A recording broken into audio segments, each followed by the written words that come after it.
Good evening, I'm Jeff Lyons. It is 9 o'clock here on Thursday night, July the 9th, time for the 14First Alert Weather Show at 9.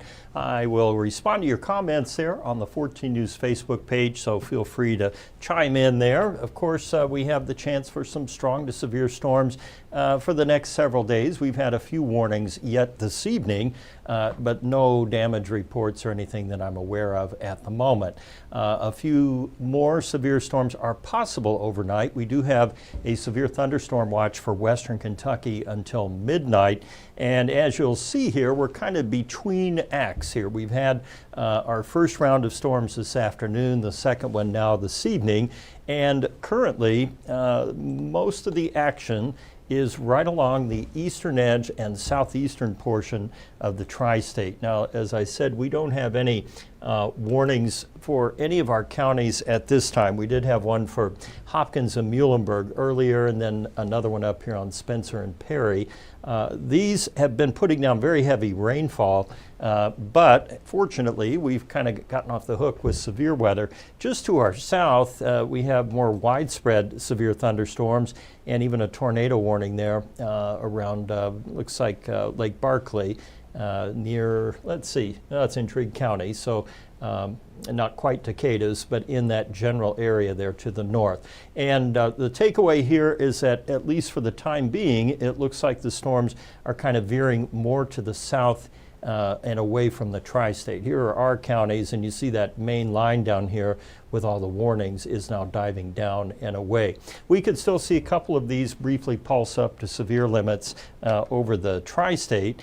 And when you look at the bigger picture here, the composite, what you can see over Missouri is a few more showers and storms starting to form there. I'm not sure what that was. Let's go back here. It's kind of, it's weird to run the radar with just a mouse. I'm so used to doing it over on the screen that sometimes I get a little lost here in the shuffle. Plus, I don't have my glasses on. I guess I could put those on, but I am vain. Okay. It's not a secret I wear glasses. I don't know why. I prefer to have better eye contact with you, so I take them off usually when I'm on camera. All right, back to the west of St. Louis, we have another cluster of storms. These are going to plow into some fresh, hot, humid air, warm, humid air over Illinois. So wouldn't surprise me to hear some more rumbles of thunder overnight tonight and heavy rainfall then across the area. The Storm Prediction Center did whittle back that severe risk from Illinois. We still have a level 2 of 5 over most of the tri-state now, and that's where that watch is in effect. Then tomorrow it drops off a little bit to a 1 of 5 risk. Still a few strong thunderstorms, but really we're transitioning now to more of a flooding concern because of the very humid air that we have in place. These storms can be very efficient rainmakers. In fact, we've had a handful of flash flood warnings earlier this evening in Perry County and then up in Pike and Gibson. And those storms put down like 2 inches of rain in less than an hour. And even the best drainage system can't usually handle that much rain in that short amount of time. Overnight, those storms in Missouri will likely move on into Illinois, and we will likely wake up to some thunder at some point in the night and have some showers in the morning. Byron Douglas will be all over that on 14 News Sunrise. And then in the afternoon, once things heat up again, we will be primed for more storms late, perhaps after 9 p.m. on Friday. Those will sweep through. And then on Saturday, we could still have the occasional shower or storm popping up. It's not a cancel your weekend plans kind of event. These are still going to be somewhat isolated or compartmentalized. So unless the storm is over your campground or your baseball game, you'll be just fine. Total rain amounts, again, 1 to 3 inches possible, all dependent on where those heaviest storms track across the tri-state. We're at 77 degrees right now. Most of the tri-state cooled when we had those storms earlier. We have upper 70s across southern Indiana. Still a handful of 80s up here around Henderson Sturgis, where we didn't get much rain. And our feels-like temperatures still pretty stifling out there. Not as bad as last week, but and then you see it's cool in Madisonville because we had those storms nearby down around Dawson Springs, Earlington, and White Plains. The temperature today got down to 70 degrees and we hit 90. So we broke our cool streak of 80s and now we're right back at it with 90-degree temperatures. I think that'll be the only one this week. It still looks fairly moderate tomorrow with temperatures in the middle 80s. For the month, we are a little behind on rainfall. We will probably make that up though over the weekend. And the drought monitor updates every Thursday. Good news here for our farmers. We don't have any drought concerns over the tri-state now. Southern Illinois somehow has still escaped a lot of the rain. And over here around Carbondale, Vienna, Harrisburg, up toward Mount Vernon, Wren Lake would be in there. We still have abnormally dry conditions and borderline drought. For tomorrow, plan on running into some rain at some point. There's a pretty good chance of it. And excuse me, we look out to the west here. We have a whole line of showers and storms along a cold front, but those are going to slowly work their way east. The cold front will likely wash out, which means it's running into warm air and it's not moving very fast. So we won't get that big, transition in the wetter conditions. We will get the showers and storms, but the front's not really going to put much of a dent in our temperatures. Hour by hour, we have those additional showers moving in overnight, and then another round during the day tomorrow. Tomorrow night, the storm's now trending in late again after 11 o'clock, and then by Saturday, things start to wind down a bit. We can't completely rule out a pop-up shower on Saturday, but at least the coverage will be very small. Next 7 days, temperatures will move back up. It will be dry starting Monday, and it wouldn't surprise me to see those temps move on up to around 90, and the heat index then closer to the triple digits because of the humidity from the rain we're getting out there now tomorrow and Saturday. The GFS model does dry us out, as does the European. It's a little messy, though, in its depiction, and it wants to bring rain back in toward the end of next week. On the flip side of that, and we'll look at the rainfall totals first for the GFS, and it's going bananas here with rain. I don't think we're going to see 5 inches of rain or 4.5, but the idea here is that we will have some storms that produce locally heavy rainfall. For the European model, mainly dry Sunday, Monday, then Tuesday, Wednesday, Thursday, we start to see a return maybe of rain chances from the south.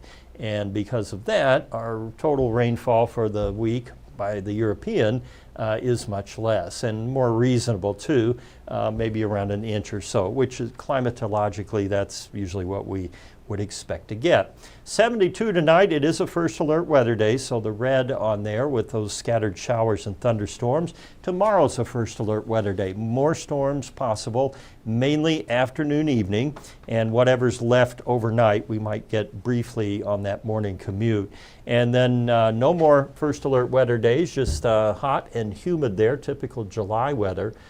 Into next week. Warmer than normal temps should stick around through the third week of July, and somewhat drier than normal too. And this is Missy, the cat, for our pet pick tonight. All right, let's see here. I'll get your questions.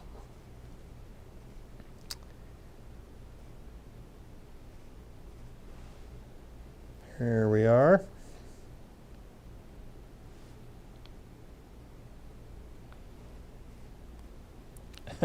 Cheyenne says, bless you. Well, thank you. I always save all my sneezes for the stream show. I don't know what it is about this time or the room or whatever, but I always manage to get one in there. Kay Scott wants to know how many bless yous I got. Oh, there's probably a few in there. You people are so kind to me.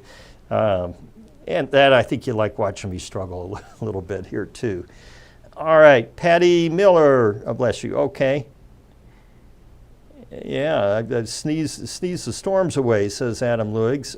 Good evening. What about Owensboro, Kentucky weather? Well, you had that storm that went just north there in, near Rockport. I think you got a little rain there.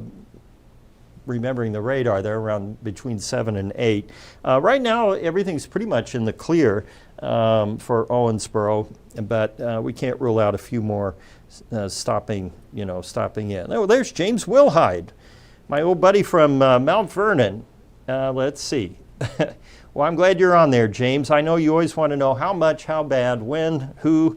Is my game going to get rained out? And the short answer is we're looking for a lot of rain, but I think you're going to get games in Saturday and Sunday if that's your thing.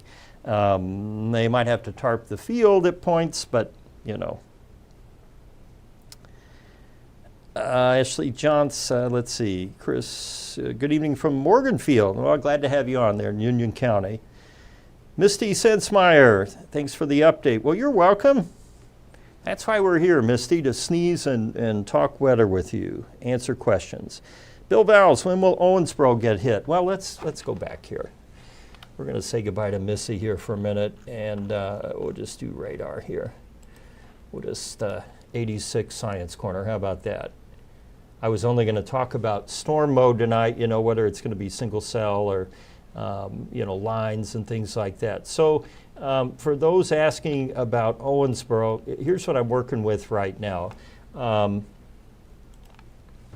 think, you know, because we had storms down here in Ohio, Muhlenberg, and they put out outflow boundaries, we will probably get a few more down here. They're just these little baby sprinkles kind of showing up on the radar now. Sometimes those blossom into full-blown thunderstorms, other times they don't. But as far as something hitting Owensboro, there's nothing back here to hit, to come in and hit. And even, you know, when we look way back over here by St. Louis, that stuff is hours and hours away if it holds together. And we're looking at this off of the St. Louis radar. So to give your bearings here, there's St. Louis, that's 3 hours away, 180 miles or so. This would be closer to about 200 to 250 miles away. We've been moving at 25 miles an hour, that's 10 hours if it held together, and it won't. It'll break up and kind of repackage itself during the day tomorrow. It's rare that we get something over there that comes all the way across intact. So I think you're fine to go to bed if that's what you're asking in Owensboro, okay? Lost power in Central City. Well, that's not surprising. You had a pretty good thunderstorm there a few minutes ago. Kathy Marlene verifies that, Central City, lots of rain and wind. James Allen Garrison, anybody attending the Dad Fest in Newburgh this Saturday? What is the Dad Fest? How does that work? Do you have to have the dad bod and all that stuff to go? You take your dad? What if you don't have a dad? You know, or do they have dads there? Do they serve dad's root beer? Steve Garrett, been dodging rain all week at Scales Lake. Got a big O downpour this evening though. I know, Warwick, and there wasn't a warning on that one, and then it moved into Spencer County out there by Crisney, kind of north of Rockport and Rio, and really blew up out there and put down some heavy rain. I could see the towering cumulus from here at the station because the sun was low in the west and lighting it up. Karen Duckworth, Morganfield, weather forecast tonight. I think you're fine right here in Union County. I really do. I mean, I think the worst has already passed by. And, you know, I've been talking here for a few minutes. You keep asking about Owensboro. I'm kind of stalling here to see if anything will actually get going. And you know what? We have a couple little showers out here, not quite to Sargo yet, but you see them out there. Now, those are not severe, and they're really not an issue. They'll put down some rain, but that's about it. Shauna Lacefield, fireworks Friday in Whitesville, weather. That's a toughie because, you know, fireworks are going to be at about this time, probably around 9 o'clock, and you would be here in Whitesville. You know, I can't really say. I mean, obviously, I've told you in the forecast we have scattered thunderstorms, so we can't rule that out. But as far as saying, yeah, it's going to be storming at fireworks time in Whitesville, I can't really say. Looks like you're going to get a little rain, though, here very soon if these couple of cells keep building up. It's here's James Garrison in Newburgh Dads Fest. It's an event hosted by dads for dads, but it's an event with live music. Of course, there's a beer garden. You can't have a Dad Fest without a beer garden. Activities for the kids, plus a barbecue cook-off, second annual last year, super fun. It's really an event for the entire family. Sounds like it. Where's it going to be in Newburgh? I'm assuming down by the old dam, maybe? Or is it going to be out at that the park, Freeman? Is it Friedman Park? You tell me, and I'll promote it here. We'll do a little cross promotion on the First Alert Weather Show at 9. Let's see. I think I answered Misty Sensmeyer's question. Is Mount Vernon going to get hit? No, I don't think so. And my buddy James Wilhide lives right around here somewhere in Mount Vernon, but nothing coming in right now. All quiet. Freeman Park. I got something right. How about that? It had to be one or the other, right? I mean, I guess you could do it up at the dam. That might not be much fun. You know, they've let that, there's an overlook. You could look down at the dam, at Newburgh Dam, and I was going to get some video up there to do an out and about. So I went up, you can't see the dam anymore. They haven't cut it in years. It's all grown over. So now I guess I'm just airing my gripes here on the, on the show.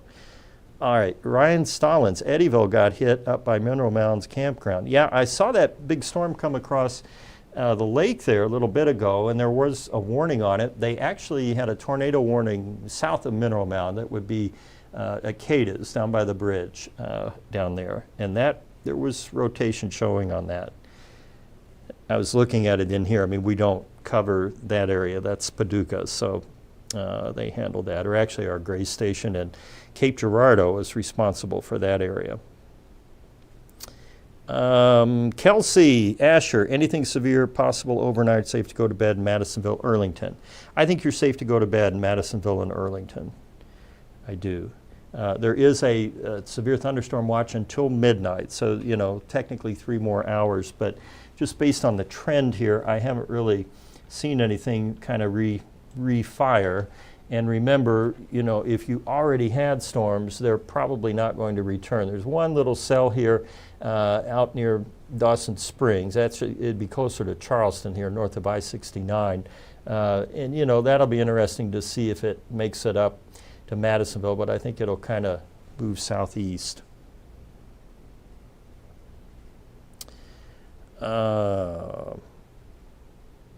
Bill Vals, thanks for the hard work. Well, we're glad to do it. That's why we're here. Where's the bad weather now? Scotty Evans. Well, I would say there are no warnings on the board except for down here near Fort Campbell. But up here in the tri-state, remember the tri-state, the lighter gray counties were clear. There are weather advisories on a couple of these cells, which is what the Weather Service will put out for kind of sub-severe.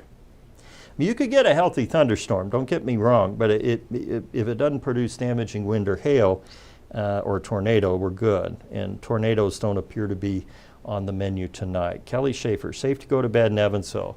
Yeah, I would if I could, but I can't. We got a ball game on tonight. There's the NBA game is on starting at 9, so we will be late. They're telling us 11, but I can't imagine a game getting on and off in 2 hours. James Garrison, speaking of tornadoes, this is off topic. Oh, that's my favorite with the tri-state, but I was blown away that China had a tornado. Oh, yeah. There are tornadoes on all the continents, even Antarctica, believe it or not. There have been recorded tornadoes on all of them, and of course, China's no different than here, especially in the mid-latitudes, you know. One limiting factor, of course, you know, here we have the Great Plains, you've got the Gulf there pumping the moisture in and the cooler air, continental air from Canada, clashing where they typically do in the, you know, in the plains and that. We have, at least geographically speaking, we have the perfect setup to have the most tornadoes. We have the most tornadoes in the U.S. Each year on a global basis. But yeah, they get them all around the world.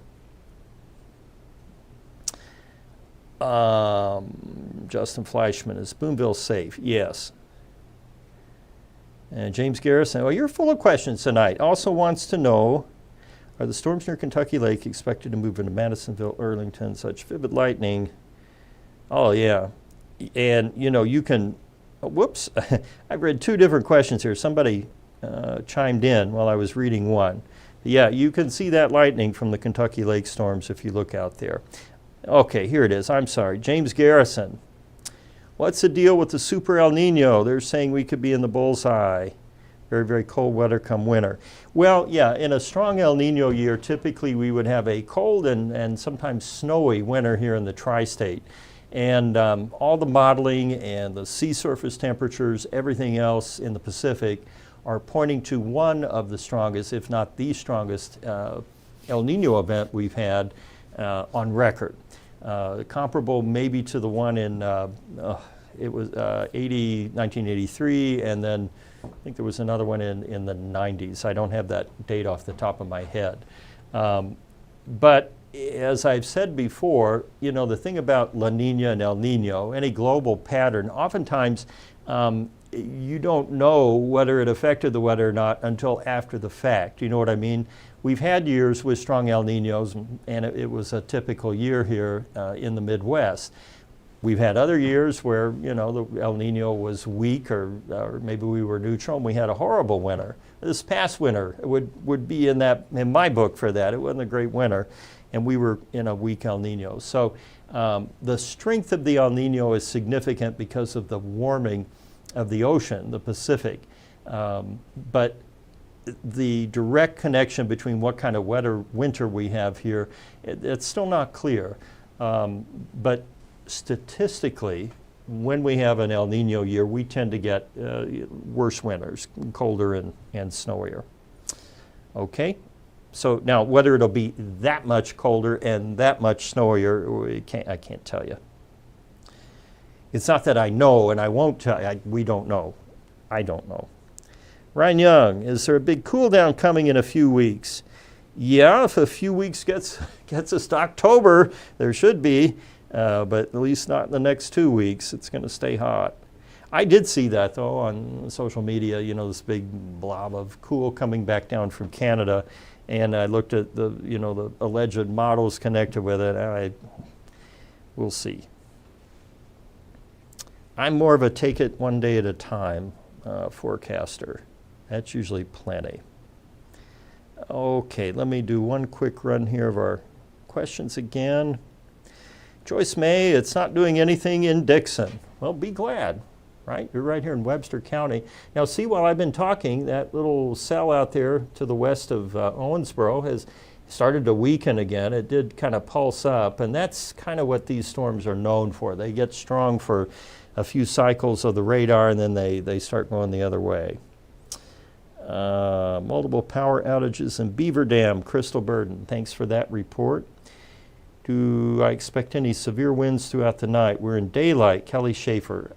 No, I don't. I think once we get this through, then we kind of shift over more to rain and that heavy rainfall. Holly Mason wants an update for Earlington, Kentucky. Yeah, so we still have showers and storms there to the south. You know, you might get a little more rain, but the worst of it has already moved through. You actually, I think that warning might not have come all the way up to Earlington. It was more down here in the south, but the worst, I think, is through. I think I got everybody else taken care of. Okay, double check. How much are we getting, rain are we getting tomorrow, and is it going to be bad wind, any hail? Jesse Kelly, or Colley rather. I think it's mainly rain, heavy rain. You know, will we see a severe thunderstorm or two? Yeah, probably, but not like this widespread, everybody, you know, gets blown away sort of thing. Kylie Burdett, a tree fell on the corner of neighbor's house with the storm that hit Chrisney this afternoon, about 7:45. Okay, so that's some damage then. Storming in Penrod, which is way down here in Muhlenberg County. Yeah, but it should be ending here before too much longer. And Cheyenne Hammonds has a birthday coming up, wanting nice weather. Well, we'll do what we can. What's the weekend looking like? Well, that's a good question to answer here as we wrap up. Right now, I would say, you know, don't cancel your weekend plans. If you're going to go camping or fishing or, you know, outdoor events, a concert, whatever it is, You know, there might be rain at times, but it's not going to be a washout. Having said that, you know, some of these storms can put down an inch or two of rain. That would be a washout in my book. But overall, I think that the coverage of the rain will slack off on Saturday and certainly Sunday. So if you get lucky and, you know, the storm goes around, it'll be a fine weekend for you. But just be prepared in case, you know, the rain heads your way. All right, that's all I have for you tonight. I will see you after the big NBA game on 14 News, probably around 11:30 or 12 if these games go like they usually do. And of course, I'll be back here tomorrow on the normal time. So you all stay safe. Have a good night.